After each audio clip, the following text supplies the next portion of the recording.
এ আমার ভাইরা, আমার বন্ধুরা, আমার গভীর মনোযোগ। আল্লাহ রাব্বুল আলামিন ডাক দিয়ে বলে, নাও ডাক দিয়ে ইদ্রিস আলাইহিস সালামকে ডাক দিয়ে বলে, বন্ধু তুমি জান্নাতের মধ্যে কেমনে আছো?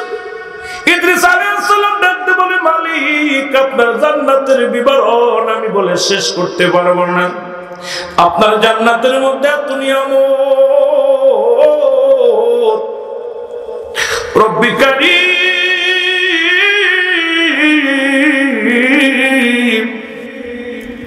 তবে একটু কষ্ট আমার ভিতরে, মরণ যন্ত্রণা।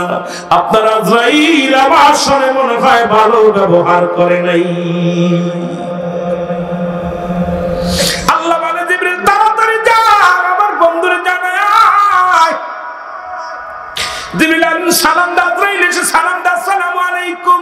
হে আল্লাহর নবী ইদ্রিস আলাইহিস সালাম।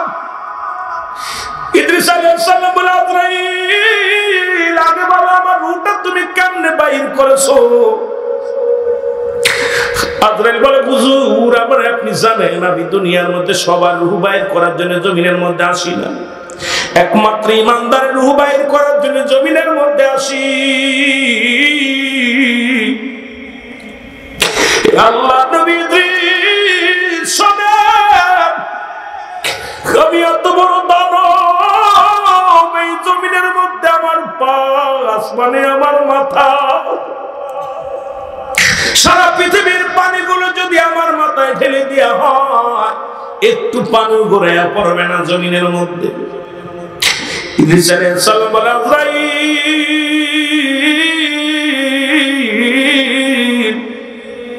আমার রূহটা তুমি কেমনে বাইর করেছো বলো? বলে, হুজুর আপনার রূহটা মায়ের বুকে দুধ খাইতে খাইতে যেমনি সন্তান ঘুমায় যায়, আপনার রূহটা আমি এমনি বাইর করেছি, শুধু মাথার উপরে হাত খানা রেখেছিলাম, আপনাকে কোনো কষ্ট দিই নাই। ইদ্রিস আলাইহিস সালাম ডাক দিয়ে বলে, আজরাইল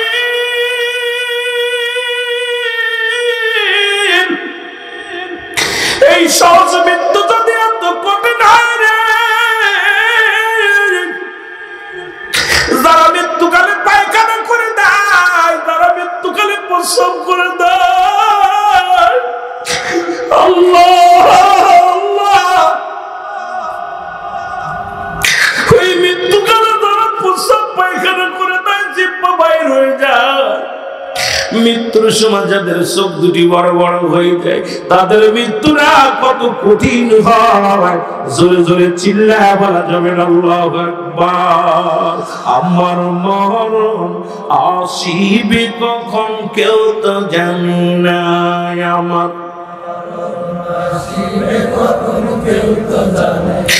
আমি চলে যাব, আমায় তোমরা ভুইলা যাইও না, আমি চলে যাব, আমার মরণ আসিবে কখন কেউ তো জানি না, আমার টাকা পয়সা দালান কুটা যাহা করেছি সব কিছু ফেলাইয়া আজি একাই চলেছি রে, আমি সব কিছু ফেলাইয়া আজি একাই চলেছি। আমি যাবার কালে ভেবে দেখি আমার কেহ নাই, আমি যাবার কালে আমার মরণ আসিবে কখন কেউ তো জানি না, আমার একটু সাউন্ড বাড়া বাবা, আর যদি বলেন আমার মরণ আসিবে কখন, এই পৃথিবী চিরদিন থাকার জায়গা নয়, অন্ধকার কবর যে তোমার আসল ঠিকানা রে মানুষ, অন্ধকার কবর যে তোমার। এ দুনিয়ার মুসলমান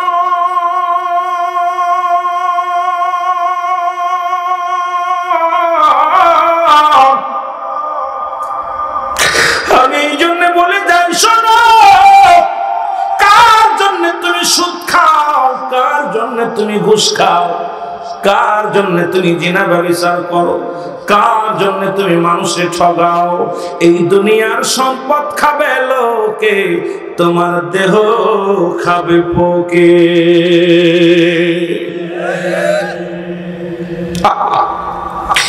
যাদের জন্য কামাই করলা, যাদের জন্য দুর্নীতি করলা, যাদের জন্য ঘুষ খায়া সুদ খায়া বাড়ি গাড়ির মালিক হইলা, সব পড়ে থাকবে, ছেলে বাগাবাগি করে নিবে। গত সপ্তাহে দেখলাম কুমিল্লাতে এক ভাই কর্নেল ছিল, কর্নেল, 2 ছেলে 2 মেয়ে। উনি মরে যাওয়ার পর 2টা দিন লাশ গাড়ির মধ্যে আছে, কেউ নামায় নাই, 2 ছেলে নামায় নাই। বড় ছেলেকে আমার জায়গায় আমি আব্বার মাটি দিব না, ছোট ছেলেকে আমার জায়গায় আমি মাটি দিব না। অপরাধ কি? পেনশনের টাকা মেয়েদের দিয়ে দিছে, মেয়েদের দিছে। সাংবাদিকরা বলছে কি অবস্থা? স্ত্রী বলতেছে আমার স্বামী 25 লক্ষ টাকা ছিল ব্যাংকে, উঠাইয়া 2 মেয়েরে ভাগ করে দিছে। এটা ছেলেরা সহ্য করতে পারে নাই। কিছু টাকা 5 লাখ টাকা মতো চিকিৎসার জন্য লাগছে, আর 10-20 লাখ টাকা 10-10 করে দিয়েছে 2 মেয়েরে। 2 ছেলে গ্রামবাসী আয়া মিটিং করছে, কোনো মানতে পারে। বড় ছোট ছেলেকে আমার বাপের আমি নিব না, ছোট ছেলে কয় বড় ছেলে। 2 দিন লাশটা অ্যাম্বুলেন্সের ভিতর রয়েছে। এরপর টাকার জন্য নামাই নাই। এরপরে গ্রামবাসী টাকা তুইলা মাত বাড়াইয়া কর্নেল, একদম সেনাবাহিনীর কর্নেলের লাশখানা এত চাকরি করে কামাইছে, ঘুষ খাইয়া দুর্নীতি কইরা, মরার পরে লাশটা ছেলেরা নেয় নাই। আর জীবন এইটা দেখেও আমাদের শিক্ষা হয় না, আমাদের কেন চরিত্র কেন পরিবর্তন হয় না? আপনাদের পাশেই দেখলাম বগুড়ার জমিনে মা লাশটা 3 খণ্ড করে কেটে ফ্রিজের ভিতর রাখছে ছেলে। কত কি দেখতেছি ভাই, নেটের মধ্যে খালি বাজাতা দেখবেন না, নেটের মধ্যে অনেক কিছু দেখায়, অনেক খবর, যেগুলো দেখলে মনটা একবারে কেন যেন চায় যে আল্লাহ কি কোন জামানায় আসলাম। আগের যুগে মানুষ মিথ্যা বলতো না, গুনাহ হতো। এখন মানুষ সত্য বলে না, বিপদ হবে। যারা বলেন ঠিক কিনা? সত্য বলা বন্ধ করেছে। আগের যুগের মসজিদ ছিল কাঁচা, মানুষের ইমান ছিল পাকা। এখন মানুষের মসজিদ পাকা হয়েছে, ইমান একেবারে ফাঁকা। ইমান বলতে নাই, ইমানের অবস্থা খুব খারাপ। যারা বলেন ঠিক কিনা? মহব্বতের সঙ্গে জিকির করেন লা ইলাহা, জবান খুলে লা ইলাহা, আর জোরে লা ইলাহা, মহব্বত লা ইলাহা।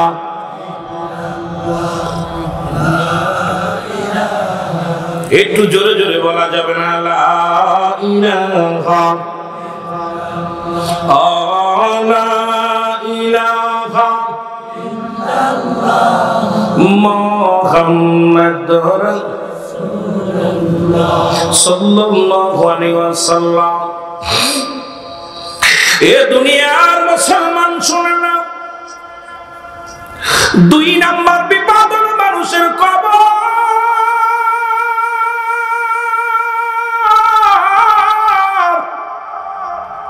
কবর বলতে বোঝায় মানুষের মৃত্যুর পর থেকে শুরু করে কিয়ামত পর্যন্ত জগৎটাকে বলা হয় কবরের জগৎ। আল্লাহু আকবার। এখন বলতে পারেন হুজুর, আমরা মনে করি মসজিদের পাশে 3.5 হাত গর্ত করে রাখছি, ওটাকে কবর বলি। পারিবারিক গোরস্থানে শোয়া রাখছি, ওটা মনে করি কবর। মুসলমান শোনো, যাদের হাঙ্গর কুমিরে খাইলো তাদের কবর কোথায়? যাদেরকে মুসলমান আগুনে পুড়াইয়া দিল তাদের কবর কোথায়? কবর বলতে বোঝায় মানুষের মৃত্যুর পর থেকে শুরু করে কিয়ামত পর্যন্ত জগৎটাকে বলা হয় কবরের জগৎ। জোরে বলেন আল্লাহু আকবার। এ মুসলমান গভীর মনোযোগ, 2 নাম্বার বিপদ হলো কবর। কবরে যেদিন আপনার শোয়া দিবে, ওই কবরের ভিতরে একজন ফেরেশতা আসবে। নামটা জানা আছে? নামটা জানা আছে? কে আসবে কবরে? নাম কি? নুমান ফেরেশতা। জোরে বলেন মারহাবা। কোন ফেরেশতা? নুমান ফেরেশতা। সবাই জানি কবরে আসবে, মান কারণে কি? হ্যাঁ আসবে। এই সাবজেক্ট একটু পরে প্রথম আসবে নুমান ফেরেশতা। ডাক দিবে, সালাম দিবে, মুসলমান উঠাবে। আব্দুল সামাদ সত্তরদার মুসলমান শোনো, ডাক উঠায় বলে বান্দা ওঠো, সামাদ সাহেব ওঠো, আব্দুল জব্বার সাহেব ওঠো। বান্দা ওঠো গো, রব্বুল আলামিন আপনাকে জান্নাত দিয়েছিল, আজরাইল আলাইহিস সালাম আপনার জানটা নিয়েছে, আমি আপনার রূহটা পৌঁছায় দিয়ে গেলাম। আপনার দুনিয়ার মধ্যে কিরামান কাতিবিন দুজন ফেরেশতা ছিল যারা আপনার আমলনামা লিখে রাখছে। এই নমান ফেরেশতার হাতের মধ্যে থাকবে দুই টুকরা কাগজ, একটা হলো নেক আমল, একটা হলো বদ আমল। ডাকতে বলে বান্দা এই নাও, এই নাও, তাড়াতাড়ি লিখে দাও বান্দা, লিখে দাও। হাতের মধ্যে দেখবে 60 বছরের জিন্দেগি, কত রাকাত নামাজ পড়ছি, কোথায় দান সদকা করেছি, কত জায়গা মাহফিলে বসেছিলাম, কত দিনের কাজে অংশগ্রহণ করেছি। এ মুসলমান ডাকতে বলে বান্দা তাড়াতাড়ি লেখো ও যুবক, শুনে নাও যুবক বাবারা, শোনো গো। এরে বাবারে মুজাদ্দার আমলনামা তাড়াতাড়ি লেখা লাগবে। ওই জায়গা বলবেন আমি টিপসই দিই, টিপসই চলবে না।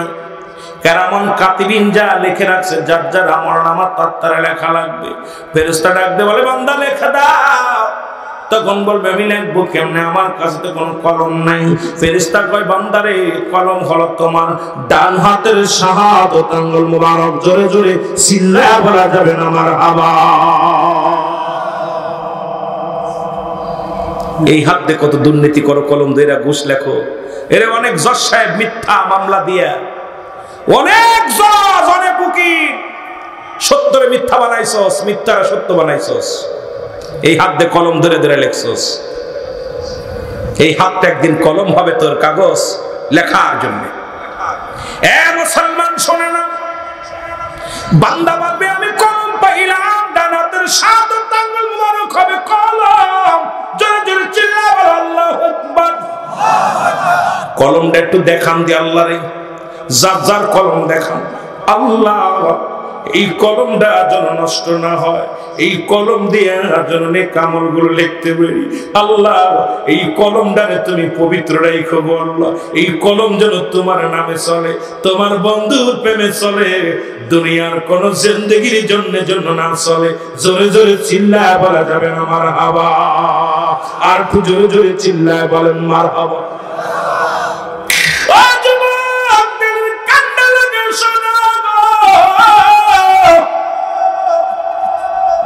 আব্দুল জব্বার সাহেব, সামাদ সর্দার সাহেব বলবে ফেরেশতা আমি কলম পাইলাম। কয় বান্দা লিখে দেওয়া। বলে লিখবো কেমনে, কালি তো নাই। বলে বান্দারে কালি হলো তোমার মুখের থুতু মুবারক। আল্লাহ, বান্দারে কালি হলো তোমার মুখের থুতু মুবারক, লেখো গো। আমি তোদের পায়ে ধরে বলে যাব্বা, আজ থেকে আর গাজায় টান দিস না, আজ থেকে আর বিড়ি খাস না, আজ থেকে মদ খাস না। তোদের পা দুখানা ধরে বলে আব্বারে এই মায়ের গর্ভে যখন ছিলি, নাবির সঙ্গে আল্লাহ রাব্বুল আলামিন তোর মায়ের নাবির সঙ্গে নাবিটা সেট করে দিয়েছে, যাতে করে বান্দার মুখটা পবিত্র থাকে। এই মুখ দিয়ে আল্লাহর জিকির করবি, এই মুখ দিয়ে নবীর দুরূদ পড়বি, এই মুখ দিয়ে মাওলারে ডাকবি রে, এই মুখটা দিয়ে মা বাবারে ডাকবি রে, এই মুখ দিয়ে কোরআন তেলাওয়াত করবি, হাদিস পড়বি, এই মুখটারে পবিত্র রাখ রাব্বা। এই তোদের পায়ে ধরে বলি, ওয়াজ দিয়ে যদি একটা মানুষ হিদায়াতের মধ্যে না আসিস রাব্বা, ওয়াজের দরকার নাই। শুধু শুধু বক্তার টাকা হবে, বক্তা আপনাদের কাছ থেকে টাকা নিয়ে পকেট গরম করবে। ও মুসলমান শুনে নাও, তোমাদের অনুরোধ করি, বক্তার কথাগুলো যদি কাজে না লাগাইতে পারি, যদি ইমানি কাজে না লাগাইতে পারি, ওই দাওয়াত দিয়ে লাভ নাই। তোদের পা ধুয়ে ধরে যায় বলে যে আমিরুল আমিন সিদ্দিকী পরদেশী মানুষ, মাগুরা জেলা থেকে আসছি, আজ থেকে আমরা মুখটারে পবিত্র রাখতে চাই। এই মুখের মধ্যে গাঁজা ঢুকাইব না, মদ ঢুকাইব না, মুখ দিয়ে কাউকে গালি দিব না, মুখ দিয়ে হারাম জিনিস ভক্ষণ করব না। আল্লাহ আমাদের মুখটারে তুমি পবিত্র রাখো। জোরে জোরে চিল্লায় বলা যাবে আল্লাহু আকবার।